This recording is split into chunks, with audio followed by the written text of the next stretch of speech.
Sa price difference na 9,000 pesos, ano nga pang pagkakaiba ng dalawang ito?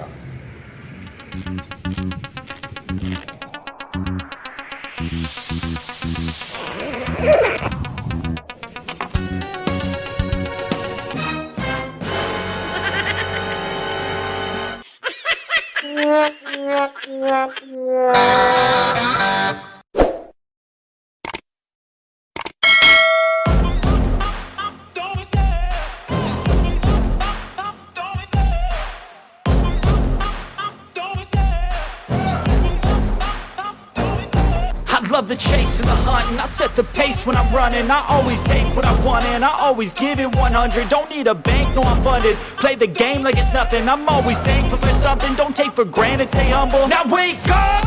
It's time to look at the enemy. Look in the mirror if he is no friend to me. It's not working out, maybe it's the chemistry. It's time to break up so I can make a better me. Better believe in your mind, cause it's everything. You can mold, shape, find almost anything. All it takes is some time and some clarity to find your identity. It's mind over everything.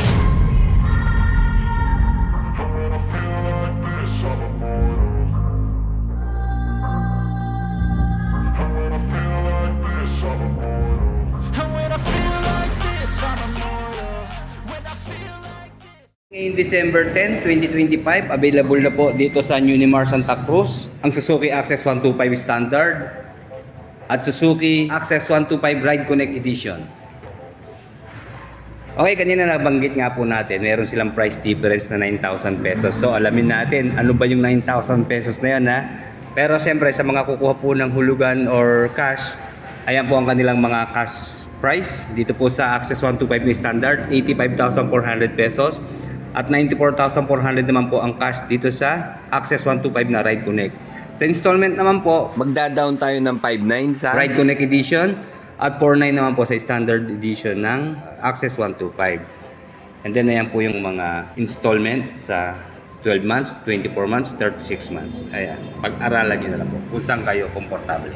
So wala naman silang pinagkaiba sa dimensions, sa spec and parts. Meron lang ilan-ilan na lamang si Ride Connect Edition.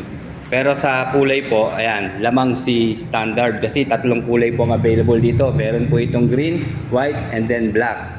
At dito naman po sa Ride Connect Edition, matte blue lang po ang available na kulay. Pareho lang po pagdating sa lighting system. Kita nyo, full LED po sila. At nakabad naman po sa turning signals. Then may DRL po yan sa gitna at yung emblem po ng Suzuki na naka-chrome na. Nga pala, yung battery po nito, baka hanapin nyo. Nandito lang po sa likod niyan, nasa gitna. Pareho din pong metal yung mga fairings, lalo na dito sa front fender. Dito, combine na po. Merong plastic at metal. Then sa taillight, same lang din po. Combine LED at bulb sa turning signals at stoplight taillights. Pareho din pong malapad yung kanilang mga rear fender.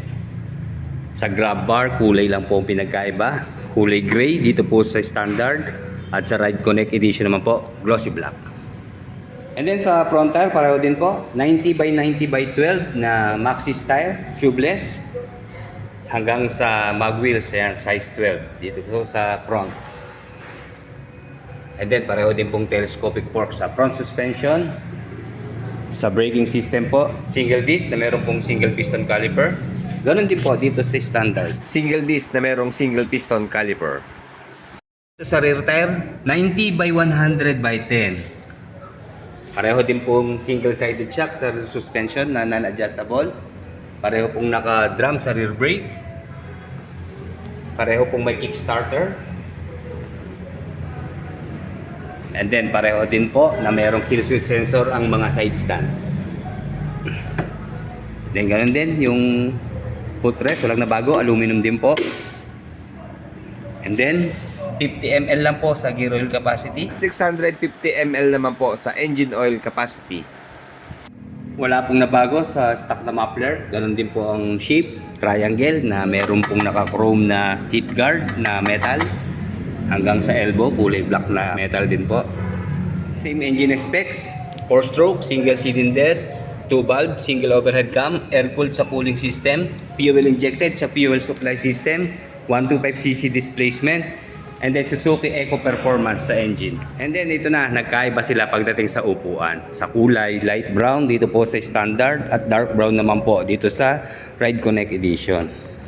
Pero same sizes lang din po, malapad, mahaba rin, makapal yung seat cover, pareho lang ng lambot ng foam, pareho din pong walang shape yung kanilang mga upuan. Konti lang ang kurbada niya. And then pareho din po ng under seat storage, 24.4 liters. So ayan, check natin ha. Comparison lang oh. Fitted naman po ang quarter base na helmet. So hindi na natin ipipit at pareho lang naman po sila ng storage capacity. So sa side mirror pareho din po yan. And then pagdating po sa fuel tank, medyo pupush lang natin. Ayun. Pareho din po yan ng capacity, 5.3 liters. And of course, sa fuel consumption, 57.3 kilometers per 1 liter. So yun nga po ang priority ng mga riders ngayon. Siyempre, tipid sa gasolina. Lalo't hindi po stable ang presyo ng gasolina natin. Fluctuating, tataas, bababa. Pero mas lamang po ang pagtaas kaysa pababa. Parang spaghetti lang. And then sa floorboard naman po, pareho lang siyempre. Malapad. At hindi na natin kailangan maglagay ng matting. Yan, kita nyo. Napaka-rough na niya. And then pareho pong merong pocket, left and right side. Malalim po. Pasok na pasok ang ating mga cellphone. And then pareho din po sila naka USB type ready na charging port.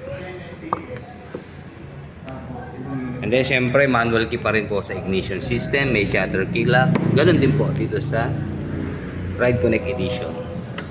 At ito na ang kanilang pagkakaiba mga ka-riders sa meter panel.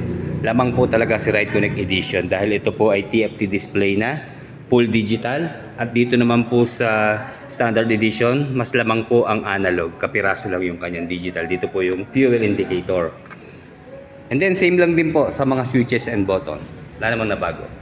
Ayan po, high beam, low beam sign with passing light, turning signals, horn, and then electric starter, kill switch, hazard lamp. So i-check natin ha, pareho pong activated to eh. Ayan, dito po sa standard, ayan, ang ganda ng kulay ng kanyang mga LED rito sa loob oh. Nababago siya, di ba? Technicolor, blue-green, ulitin nga natin. O ayan, green and blue. Okay, ayan po yung kanyang trip meter and then fuel indicator. Then syempre yung kanya pong mga signal light. Yan, check engine. Dito naman, oh wow, ang galing talaga kapag TFT display na, di ba? Ayan, maliwanag siya, kulay white yung background LCD. Kanina ano to eh, parang nagre-reverse yung kulay niya, di ba? Siguro pag maliwanag magiging black siya. Okay, nandito po yung fuel indicator. Meron siyang time, speedometer, trip meter, and then nandito po yung kanyang dalawang soft touch na button. Hindi ko pa po kabisado eh. Ayan, nagpalit na siya. So meron po siyang voltmeter oh. Ayan, dyan, daming adjustment dito. Asan ba yung voltmeter? Nawala na. Ayun, 12.04. Okay, siguro hindi ko na masyadong bubusisiin yung sa Ride Connect niya. Baka masira pa natin. Pero ang kagandahan po talaga dito, pwede natin i-connect sa smartphone. So kung kahit nakatago ang cellphone natin, makikita natin yung messages natin or tawag. Nakalobim na po yung kanilang mga headlight. Then bukas din po yung DRL. Napansin ko lang, mas visible yung DRL dito sa Ride Connect. Dito naman sa standard, medyo parang sabog siya, di ba? Anyway, pareho namang may ilaw, okay na yan. And then i-hazard lamp nga natin. Okay? So wala naman pinagkaiba pagdating sa lighting system. Pareho lang sila. And then napansin ko may backlight din po yung kanyang USB charging port na kulay blue para pag gabi nga naman at magcha-charge tayo, hindi na tayo kakapa-kapa. Kaya madali na natin may sasaksak. And then pareho lang din po silang merong pocket left and right side. Nasa gitna po ang utility hook. At mayroon pa rin pong extra hook dito sa ilalim ng upuan. Ayan, foldable na may lock. Pareho po sila ng standard. And then pareho pong may park brake lock yung sa rear brake. And then sa curb weight, mas mabigat po ng 1 kilo itong si Ride Connect Edition dahil tumitimbang po ito ng 106 kilos at 105 kilos lang po dito sa Standard Edition. Pareho po silang 770mm sa seat height and then 160mm na ground clearance. So maganda nga po yung mataas ang ground clearance lalo na sa mga bahaing lugar natin. And then sa power at performance, pareho lang din po. Maximum power of 8.3 horsepower at 6,500 RPM and 10.2 Newton meter of torque at 5,000 RPM. Para naman po sa top speeding, comment down below lang po yung mga nakagamit na ng Ride Connect at Standard Edition ng Suzuki Access 125. Pero para sa akin na pagkaganto namang scooter lang ay wag na po tayo makipag top speeding. Chill ride lang tayo lagi at ride safe. Sige, ganito na naman po. Like, comment, subscribe sa ating channel. Salamat po.